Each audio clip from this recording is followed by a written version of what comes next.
फिर आपका स्वागत है और अब बात करते हैं प्रियंका गांधी के असम दौरे की। कामाख्या देवी मंदिर में पूजा अर्चना के साथ प्रियंका ने असम में सियासी घमासान में एंट्री की।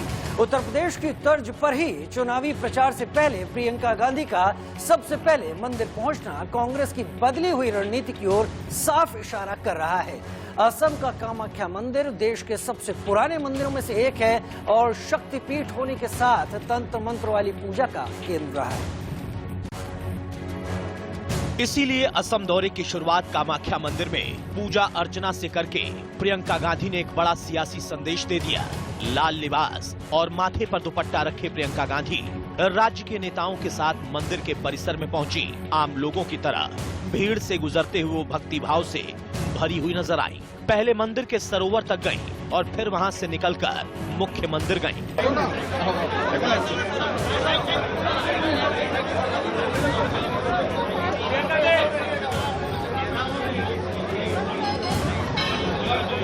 असम के नीलांचल पर्वत के करीब बने कामाख्या देवी मंदिर की देश भर में बड़ी मान्यता है, क्योंकि मध्यकाल से ही ये शक्तिपीठ भक्तों के बीच श्रद्धा का केंद्र रहा है। इस मंदिर में देवी मां की कोई तस्वीर नहीं है, बल्कि यहाँ एक कुंड बना हुआ है जो फूलों से ढका रहता है। तांत्रिकों के लिए मंदिर बेहद अहम माना जाता है और तंत्र मंत्र साधना का भी केंद्र है। असम दौरे की शुरुआत इस मंदिर से करते हुए प्रियंका गांधी ने बहुत खुशी जताई। कुछ सालों से मैं आना चाह रही थी, तो मैं आज बहुत खुश हूँ कि मैं आज यहाँ आ पाई। मेरी ख्वाहिश थी और मैंने माँ का आशीर्वाद मांगा, खास तौर से असम के लोगों के लिए आशीर्वाद मांगा कि खुश रहें, खुशहाल रहे आपका प्रदेश। चुनाव बहुत आगे है और क्या बोलेंगे इस बारे में? मेरे ख्याल से मंदिर में हूँ अभी भी और श्रद्धा की वजह से, आदर की वजह से मेरे ख्याल से यहाँ जगह नहीं है, उचित जगह नहीं है चुनाव की बात करने की। कामाख्या देवी मंदिर में पूजा अर्चना के बाद प्रियंका गांधी लखीमपुर इलाके पहुंची, जहां पारंपरिक झूमर डांस में शामिल हुई। झूमर असम के इस इलाके में चाय चुनने वाले समुदाय का एक पारंपरिक डांस है। हंसती मुस्कुराती प्रियंका गांधी ने लड़कियों के साथ इस डांस को खूब एंजॉय किया। असम में 126 सीटों की विधानसभा के लिए 27 मार्च, 1 अप्रैल और 6 अप्रैल को 3 चरणों में वोटिंग होनी है। इसके लिए कांग्रेस और बीजेपी दोनों पार्टियों ने पूरी ताकत झोंक दी है। प्रियंका के दौरे से कांग्रेस के चुनावी प्रचार में तेजी आने की बात कही जा रही है। और असम में प्रियंका के झूमर डांस का वीडियो सोशल मीडिया पर वायरल हो गया है, लेकिन उसके साथ ही उनकी दादी और पूर्व प्रधानमंत्री इंदिरा गांधी का भी एक वीडियो वायरल हुआ है, जिसपे इंदिरा गांधी एक आदिवासी समुदाय के लोगों के साथ डांस करती हुई नजर आ रही हैं। वायरल तस्वीर के जरिए इंदिरा और प्रियंका की तुलना करने की कोशिश की गई। दावा किया गया कि असम में डांस करती हुई प्रियंका इंदिरा गांधी की तरह ही नजर आ रही हैं। 2 तस्वीरें आपके टीवी स्क्रीन पर हैं और ये 2 तस्वीरें 2 जनरेशन की एक समानता को दिखाती हैं। एक तरफ प्रियंका का डांस, दूसरी तरफ पूर्व प्रधानमंत्री इंदिरा गांधी का डांस।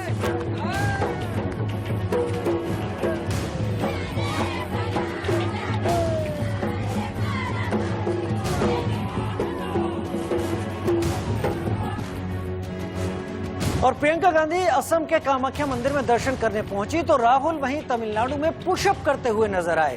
केरल के बाद राहुल तमिलनाडु में चुनाव प्रचार में जुटे हैं। इस दौरान वो कन्याकुमारी के एक कॉलेज में पहुंचे, जहां छात्रों से खूब घुल मिल गए।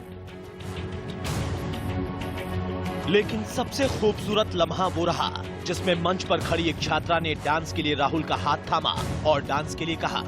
मंच पर कॉलेज के टीचर भी मौजूद थे और फादर भी, लेकिन जैसे ही राहुल ने डांस शुरू किया, एक दूसरे का हाथ थामकर सभी डांस करने लगे।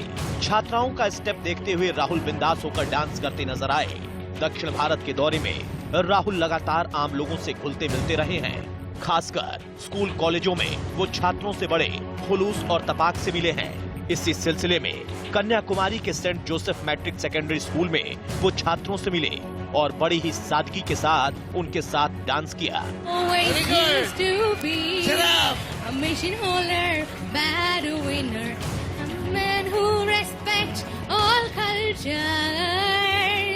लेकिन राहुल का चौंका देने वाला अंदाज तो अभी सामने आना बाकी था। जब छात्राओं से मिल लिया तो मंच पर आए एक छात्र को उन्होंने मार्शल आर्ट के गुर सिखाए। राहुल ने उस छात्र की कलाई के पास एक जगह दबाई और वो छात्र अपने घुटनों पर बैठ गया।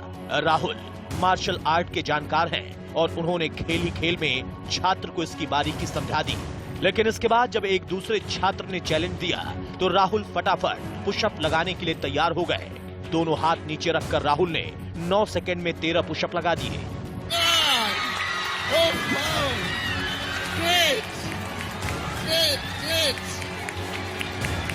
जब तक सामने का छात्र अपनी गिनती पूरी कर पाता, राहुल पुशअप लगाकर मुस्कुराते हुए खड़े हो गए। लेकिन असली करतब अभी बाकी था। राहुल ने कहा, इसे थोड़ा टफ बनाते हैं और एक हाथ से पुशअप लगाते हैं। Make it difficult. Try with one hand. इसके बाद राहुल ने बड़े मजे में एक हाथ से पुशअप लगाकर दिखाया। उनकी फिटनेस देखकर आसपास खड़े लोग दंग रह गए। छात्रों से मिलते मुस्कुराते और उनकी बात सुनते हुए राहुल बहुत देर तक स्कूल में रहे और अपनी बात भी कही। Our country is a country of different religions, different cultures, different languages, different histories, and we respect all of them. We do not accept Narendra Modi's and the RSS attempt to humiliate and crush Tamil culture, Tamil language, and Tamil religion. We do not accept RSS's division of the people of our country, the hatred that they spread by making our people fight among themselves. Rahul Gandhi ने केरल और तमिलनाडु के चुनाव प्रचार में पूरी ताकत लगाई हुई है, जहां चुनाव की तारीखों का ऐलान हो चुका है और राहुल की कोशिश इन दोनों राज्यों में कांग्रेस को मजबूत करना है। और केरल के बाद तमिलनाडु में भी राहुल चुनाव प्रचार के दौरान बेतकल्लुफ और बिंदास नजर आ रहे हैं। कन्याकुमारी में रोड शो के दौरान राहुल बड़े आराम से चाय पीते हुए नजर आए। लोगों से घुलने मिलने और बातचीत करने के साथ राहुल हर बार आम आदमी जैसे दिखने और बर्ताव करने की कोशिश कर रहे हैं। रोड शो करते हुए राहुल गांधी ने सरकार और प्रधानमंत्री मोदी पर तीखे हमले बोले। तमिलनाडु में राहुल कांग्रेस को मजबूत करने की मुहिम में जुटे हैं और आने वाले चुनाव को देखते हुए राहुल मतदाताओं तक, वोटरों तक नजदीक पहुंचने की हर संभव कोशिश कर रहे हैं।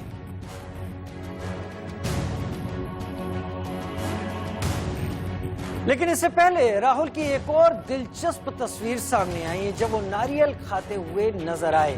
कन्याकुमारी के रास्ते में राहुल गांधी रुके और एक गांव वालों के साथ नारियल के फल का वहां पर उन्होंने स्वाद भी चखा। तस्वीर आपके टीवी स्क्रीन पर।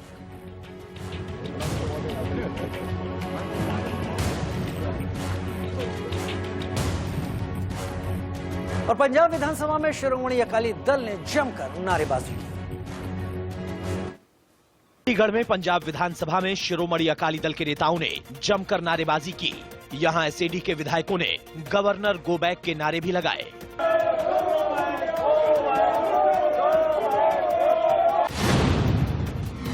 बिहार के मुख्यमंत्री नीतीश कुमार ने कोरोना का टीका लगवाया। नीतीश कुमार ने जन्मदिन पर पटना के IGIMS में वैक्सीन लगवाया। उत्तर प्रदेश में मिर्जापुर के नेवड़िया गांव में जहरीली शराब पीने से 4 लोगों की मौत हो गई। इस घटना से मृतक के परिवारों में कोहराम मच गया। वहीं प्रशासन इस मामले की जांच में जुट गया है।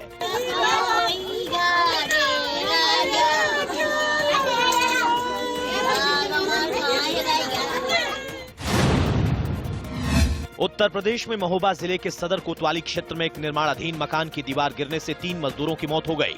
सभी मजदूरों को इलाज के लिए अस्पताल लाया गया, जहां सभी को मृत घोषित कर दिया गया।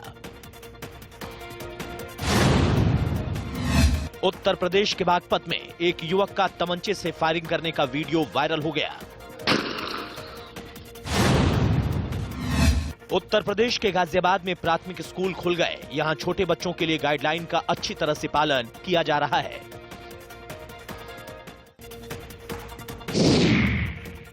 कारोबारी सप्ताह के पहले दिन सोमवार को बाजार भारी बढ़त के साथ बंद हुआ। सेंसेक्स 749 अंक उछलकर 49,849 पर बंद हुआ। वहीं निफ्टी 232 अंक ऊपर 14,761 पर बंद हुआ। कांग्रेस महासचिव प्रियंका असम में कामाख्या देवी के मंदिर पहुंची तो बीजेपी अध्यक्ष जेपी नड्डा वाराणसी में काशी विश्वनाथ पहुंचे और काशी विश्वनाथ के उन्होंने दर्शन किए, दुग्धाभिषेक किया, पूजा अर्चना की। जेपी नड्डा मिशन 2022 पर मंथन के लिए वाराणसी में हैं और इस दौरान उन्होंने बड़े नेताओं के साथ पार्टी की रणनीति पर मंथन किया। लेकिन इस बीच वो काशी विश्वनाथ मंदिर भी पहुंचे। मंदिर को देखने के बाद उन्होंने वहां पूजा अर्चना भी की, मंदिर में हाजिरी लगाई और ये तस्वीरें आपके टीवी स्क्रीन पर बाकायदा दर्शन कर भक्ति भाव से महादेव की पूजा अर्चना करते हुए। काल भैरव काशी विश्वनाथ जी के दर्शन करने आता हूँ, तो साथ ही साथ काल भैरव जी के भी दर्शन करके आशीर्वाद लेता हूँ। इस बार भी मुझे ये सौभाग्य मिला और मुझे आशीर्वाद काल भैरव जी का और पहले काशी विश्वनाथ जी का मिला है, जो मैं आशीर्वाद संजोकर सभी कार्यकर्ताओं के साथ, करोड़ों कार्यकर्ताओं के साथ भारत की सेवा में और आदरणीय प्रधानमंत्री श्री नरेंद्र मोदी जी के द्वारा जो नीतियां चल रही हैं उनको जन जन तक पहुंचाने का संकल्प लिया है और काशी विश्वनाथ जी के आशीर्वाद से उसको हम पूरा करेंगे। और इसके साथ ही जेपी नड्डा काल भैरव का आशीर्वाद लेने भी पहुंचे। काशी के कोतवाल कहे जाने वाले काल भैरव मंदिर में उन्होंने विधिवत पूजा अर्चना की और उन्हें तेल भी अर्पित किया। यहां भी प्रदेश अध्यक्ष स्वतंत्र देव सिंह उनके साथ मौजूद रहे। करीब 20 मिनट तक जेपी नड्डा काल भैरव मंदिर में रहे, पूजा अर्चना की। इन दोनों मंदिरों में दर्शन उन्होंने किए।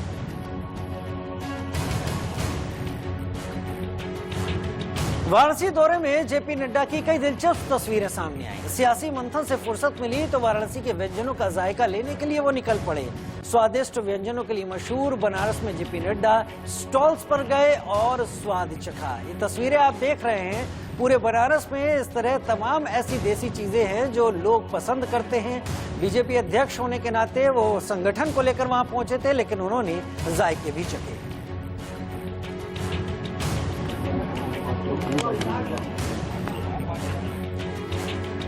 प्रधानमंत्री मोदी ने एग्रीकल्चर वेबिनार में एक और कृषि क्रांति की जरूरत पर जोर दिया है। पीएम मोदी ने एग्रीकल्चर वेबिनार में नए कृषि कानूनों की जोरदार वकालत की। कहा इससे ग्रामीण अर्थव्यवस्था को मजबूती मिलेगी। साथ ही कहा देश में एक और कृषि क्रांति की जरूरत है। पहलवान बजरंग पुनिया ने टोक्यो ओलंपिक से पहले बड़ा फैसला किया। उन्होंने अपने सभी सोशल मीडिया हैंडल्स को बंद करने की घोषणा की और कहा अब ओलंपिक के बाद मुलाकात होगी। उत्तर प्रदेश के कानपुर देहात के अकबरपुर इलाके में सिपाही के पति ने मकान मालिक सभासद की पत्नी और उसके 2 बच्चों पर पेट्रोल डालकर आग लगा दी। इस घटना में गंभीर झुलसे दोनों बच्चों की मौत हो गई। रसोई गैस की कीमतों में एक बार फिर इजाफा हो गया। इसके बाद एलपीजी सिलेंडर 25 रुपए महंगा हो गया। दिल्ली में 794 रुपए से बढ़कर 819 रुपए सिलेंडर हो गया। देश की सबसे बड़ी कार निर्माता कंपनी मारुति सुजुकी इंडिया की बिक्री फरवरी में 11.8% बढ़ गई। मारुति ने फरवरी में 1,64,000 से ज्यादा वाहन बेचे। पश्चिम बंगाल के चुनावी घमासान में बंगाल की बेटी पर पोस्टर वॉर छिड़ गया है। बीजेपी ने पूरे कोलकाता को पोस्टर से भर दिया है। इस पोस्टर में एक महिला की तस्वीर है जिसका चेहरा सूजा हुआ है। बीजेपी ने पोस्टर के जरिए ममता सरकार से सवाल किया है कि क्या बंगाल की बेटी नहीं है ये महिला, आखिर इसकी पिटाई क्यों हुई। दरअसल बीजेपी का आरोप है कि उत्तरी दमदम में बीजेपी कार्यकर्ता गोपाल मजूमदार पर कुछ बदमाशों ने हमला किया। इस हमले में 85 साल की बुजुर्ग मां को भी नहीं छोड़ा गया। हालांकि जिस गोपाल मजूमदार ने टीएमसी पर पिटाई का आरोप लगाया, उसके भाई गोविंद मजूमदार ने बीजेपी पर ही उसकी मां और भाई पर हमले का आरोप भी लगाया है। कमजोर और कायर ऐसे हमले करते हैं। ये पराजय की मानसिकता है जो बूढ़ी मां को भी नहीं छोड़ा जा रहा। ये अन्याय की अति है और इस जुल्म का समापन होकर रहेगा। ये खेला है इनका हिंसा का, आतंक का। उधर बंगाल में चल रही सियासी खींचतान के बीच असदुद्दीन ओवैसी ने शायराना अंदाज में कटाक्ष किया है। बंगाल में चुनावी तालमेल को लेकर उन्होंने कहा कि मैं तो अकेला चला था, लोग मिलते गए और कारवां बनता गया। जो आपकी बातचीत चल रही थी अब्बास सिद्दीकी के साथ, आपको भरोसा था उन पर कि आपके साथ जाएंगे, और आज उन्होंने जो है अभी टीएमसी अपना कांग्रेस और लेफ्ट को सपोर्ट दिया है, तो आप इस पूरे माहौल में कहाँ रहते हैं सर? एमआईएम और आपका क्या स्टैंड रहेगा? एक शायर का शेर है, मैं अकेला ही चला था जानी में मंजिल, लोग आते गए कारवां बनता गया। इस पे इसका आपके सवाल का इस पर जवाब इतना ही है। अरे भाई, मेरा तो कोई दोस्त ही नहीं है, मैं तो लैला हूँ, बहुत चाहने वाले हैं। अब आप खामखा हर एक को हमारा दोस्त बना देते हैं। ये आपको एक बुरी आदत है आपको कि दोस्त बनाने की। अब दुश्मन भी कभी बना दीजिए, नहीं मालूम। प्रशांत किशोर पंजाब के मुख्यमंत्री कैप्टन अमरिंदर सिंह के प्रधान सलाहकार बनाए गए। प्रशांत किशोर पंजाब के मुख्यमंत्री कैप्टन अमरिंदर सिंह के प्रधान सलाहकार बने। इसके बाद उन्हें कैबिनेट मंत्री का दर्जा दिया गया है। पश्चिम बंगाल में 8 चरणों में विधानसभा चुनाव कराने के फैसले को सुप्रीम कोर्ट में चुनौती दी गई है। वकील ML शर्मा ने याचिका दायर कर निर्देश देने का अनुरोध किया है कि राज्य में 8 चरणों में विधानसभा चुनाव नहीं कराए जाएं। उत्तर प्रदेश के सीतापुर में किसान यूनियन के कार्यकर्ताओं ने किसान न्याय आंदोलन यात्रा निकाली। यहां किसानों ने एक बार फिर सभी कृषि कानून को वापस लेने की मांग की।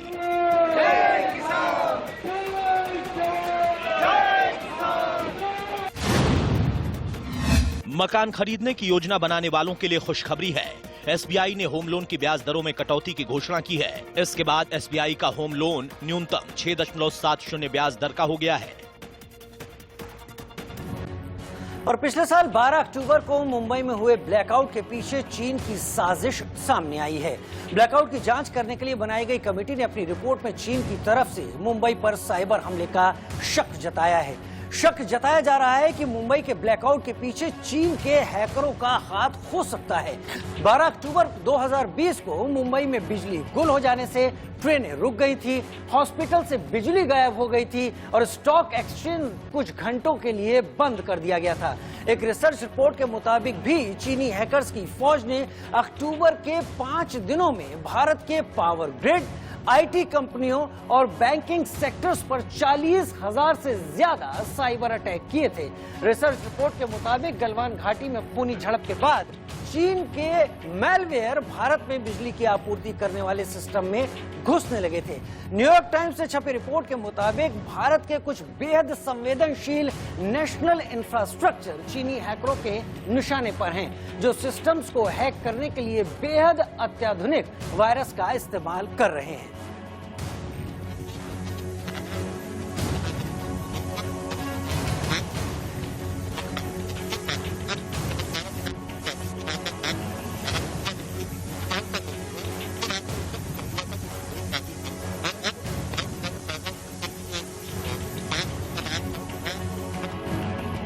लेकिन इस बीच एक और चौंकाने वाली बात सामने आई है और बड़ी खबर यह है कि रिपोर्ट के मुताबिक इस दौरान भारतीय वैक्सीन कंपनियां चीनी हैकर्स के निशाने पर थीं। इससे पहले भी वैक्सीन IT सिस्टम को हैक करने का टारगेट था। वैक्सीन कंपनियों के IT सिस्टम्स को हैक करने की कोशिश की जा चुकी है। IT सिस्टम्स को चीनी हैकर्स हैक करने की फिराक में थे, यानी भारत का वैक्सीनेशन प्रोग्राम खतरे में डालने की पूरी कोशिश थी, खटाई में डालने की कोशिश थी और ये सब चीनी हैकरों के निशाने पर था। लेकिन इसके उलट दोनों ही कंपनियों का, सीरम इंस्टीट्यूट ऑफ इंडिया और भारत बायोटेक का काम निर्बाध चलता रहा। ये जो मुंबई में इलेक्ट्रिसिटी, ये जो मुंबई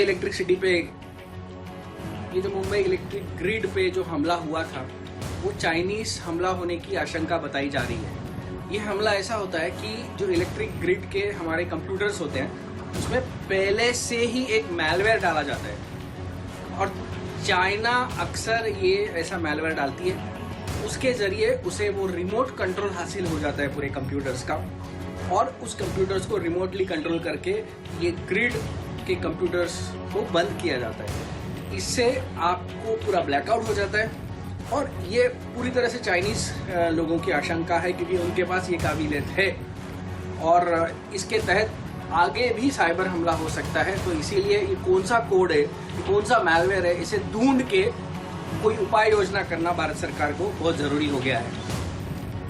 दिल्ली के सभी सरकारी अस्पतालों में फ्री वैक्सीन लगाई जा रही है। दिल्ली के स्वास्थ्य मंत्री सत्येंद्र जैन ने इंडिया न्यूज से खास बातचीत। चिंता होती थी कोरोना के दौरान, लेकिन अब वो चिंता खत्म होगी क्योंकि आज से 60 साल से ज्यादा उम्र के लोगों के लिए वैक्सीन लगनी शुरू हो गई है।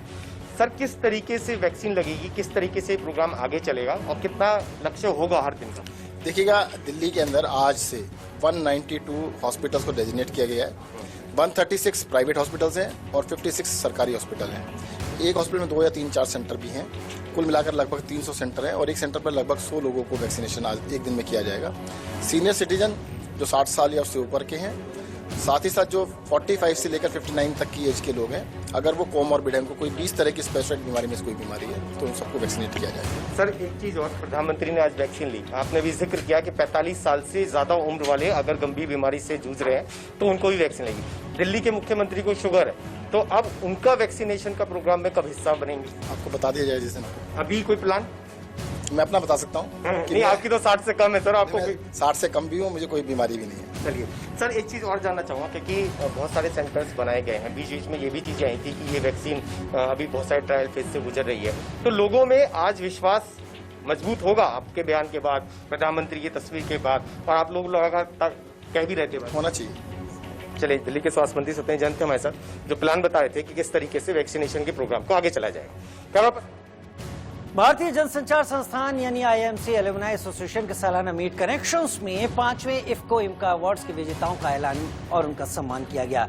महानिदेशक प्रोफेसर संजय द्विवेदी ने कोरोना काल में शानदार काम करने वाले वरिष्ठ पत्रकार नितेंद्र सिंह को एलुमनाई ऑफ द ईयर का अवार्ड दिया। जर्नलिस्ट ऑफ द ईयर का अवार्ड उत्कर्ष सिंह और परिमल कुमार को मिला। इस मीट में गोल्डमैन जुबली बैच और सिल्वर जुबली बैच के छात्र छात्राओं को सम्मानित किया गया। और आंख कान खोल कर फिलहाल इतना ही। नमस्कार।